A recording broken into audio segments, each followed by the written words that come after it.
Wabi-Sabi exterior. Dark Japanese courtyard home with charcoal roof, smoked cedar, rough earth plaster, irregular stones, moss, and crooked pine. The first distinction is how each style meets the site. Wabi-Sabi permits irregular stone, darker timber, and weather to become part of the image. It tends to feel rooted and protective, with the garden treated as a textured companion rather than a clean backdrop.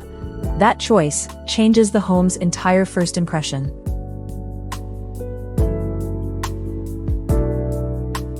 Japandi exterior. Light Nordic Japanese home with pale oak cladding, chalk white plaster, low roof, precise pavers, clipped grasses and birches. Japandi begins with clarity and calm geometry. The pale timber, smoother wall planes, and ordered planting make the home feel lighter before you enter it.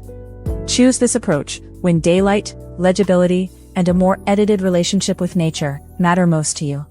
It remains a coherent language, not a rigid formula.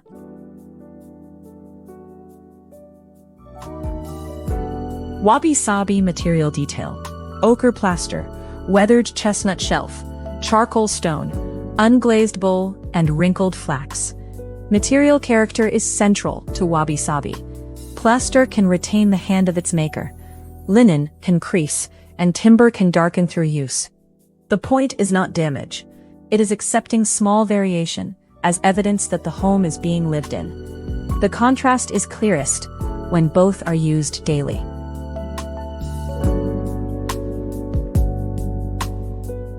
Japandi material detail. Smooth warm white plaster, pale oak shelf, light travertine, off-white ceramic and straight linen. Japandi uses a shorter, cleaner material register. Stone and timber still provide warmth, but their edges and tones are more consistent. This is useful where you want the house to feel restful and tactile, while keeping the visual rhythm highly controlled. Neither approach requires a sterile result.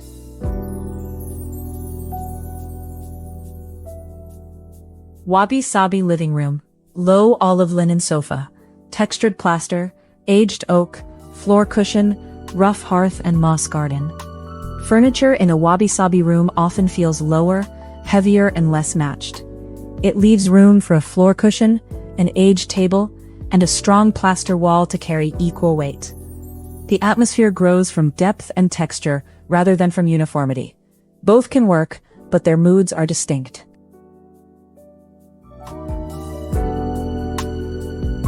Japandi living room. Pale modular sofa, light oak table, ash floor, white walls, black paper lamp, and broad garden glazing. Japandi furniture usually reads as a coordinated system. Pale timber, generous light, and clean floor area make circulation easy to understand.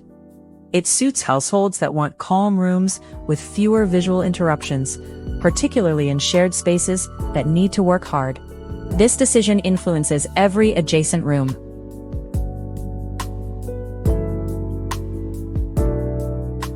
Wabi-Sabi kitchen.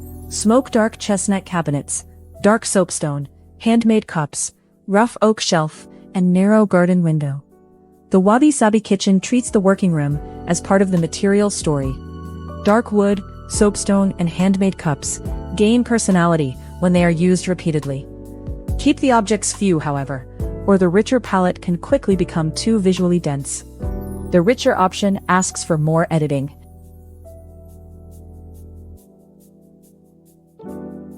Japandi kitchen. Pale ash cabinets, cream quartz counter, flush storage, neat white ceramics, and bright, wide glazing. A Japandi kitchen places more emphasis on uninterrupted surfaces and concealed function. The cabinet lines are quieter, light can travel further, and everyday storage disappears after use. It is the stronger choice if a busy family wants the kitchen to reset quickly. Order is the main benefit of this approach.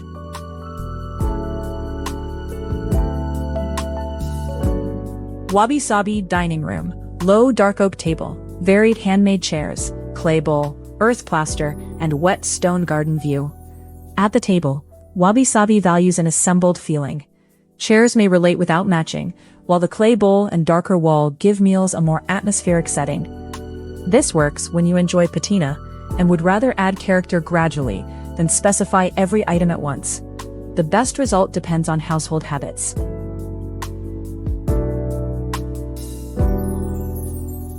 Japandi dining room. Pale oak table, matching woven chairs, white vase, light wall, and framed birch garden. Japandi dining is usually more even and spacious. Matching chairs, pale surfaces, and a single focus object make the table adaptable for meals, work, or homework. Its strength is flexibility. The room can shift function without needing to be restyled each time. Its clarity can make small rooms more generous.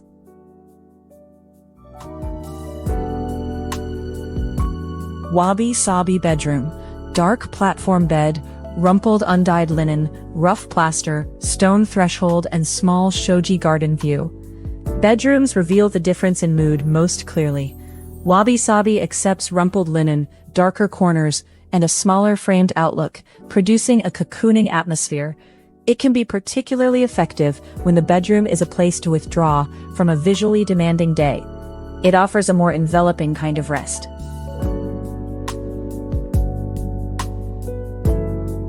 Japandi bedroom. Pale oak platform bed, tailored oatmeal linen, smooth white wall, pale floor, curtain and birch view. Japandi bedrooms tend to use more reflected light and smoother textile layering. The effect is airy, quiet, and deliberate, rather than austere. Pick it if you respond to soft, pale mornings and want the bed, floor, and window to read as one calm composition. The calmer choice depends on personal preference.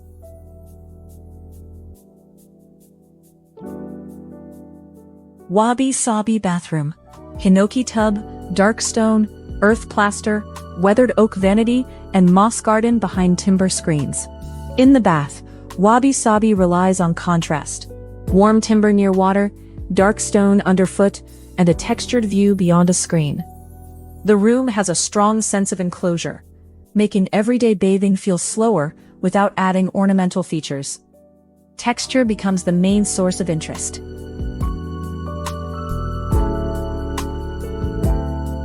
Japandi bathroom. Oval, pale stone bath, smooth plaster, pale ash vanity, travertine floor, and frosted daylight glass. Japandi bathrooms use light stone, pale joinery, and clean daylight to create a more open feeling.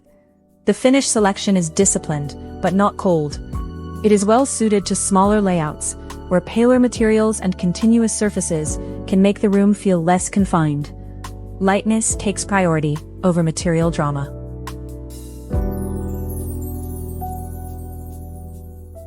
Wabi-Sabi reading alcove. Irregular oak bench, indigo cushion, clay lamp, textured plaster niche, and weathered garden. A wabi-sabi alcove is allowed a degree of asymmetry. The older bench, indigo cushion, and clay lamp make the nook feel collected over time. Use this direction where a small space should have emotional weight, rather than the efficiency of built-in furniture. Use it when atmosphere is more important than symmetry.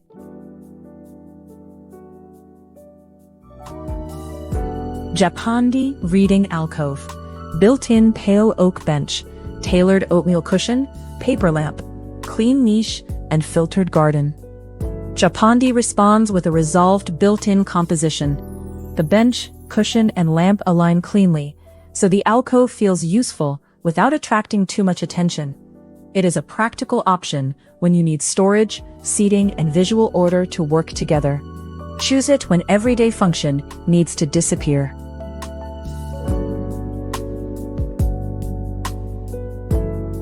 Wabi-Sabi outdoor tea corner. Deep cedar eave, chestnut bench, rough stone, moss, ferns, and crooked pine.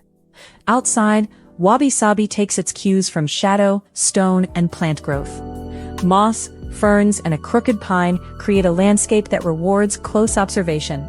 The garden feels less controlled, but it needs careful maintenance to remain intentional rather than merely untidy. It rewards slow looking and regular care.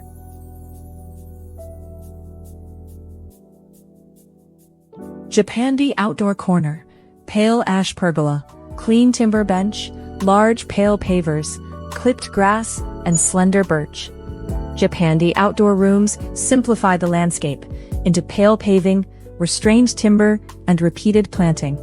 The result is brighter and easier to read from inside. This approach fits homes that need a calm, low-clutter transition between garden, terrace, and interior living rooms.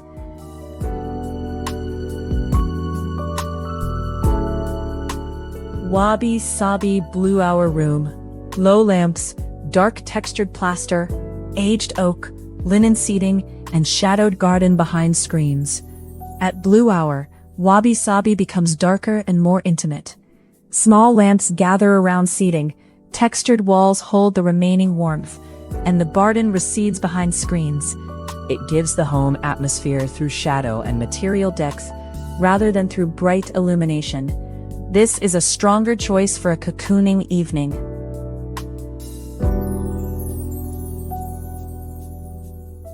Japandi Blue Hour Room. Soft lamps, pale oak, smooth plaster, linen seating, and broad clear glazing to birch garden. Japandi stays more open at night. Pale timber and clear glazing continue to reflect soft light, while the birches keep a cooler presence beyond the glass. Neither direction is inherently calmer. Choose the one that best matches how you want evening to feel. This one suits a brighter evening rhythm,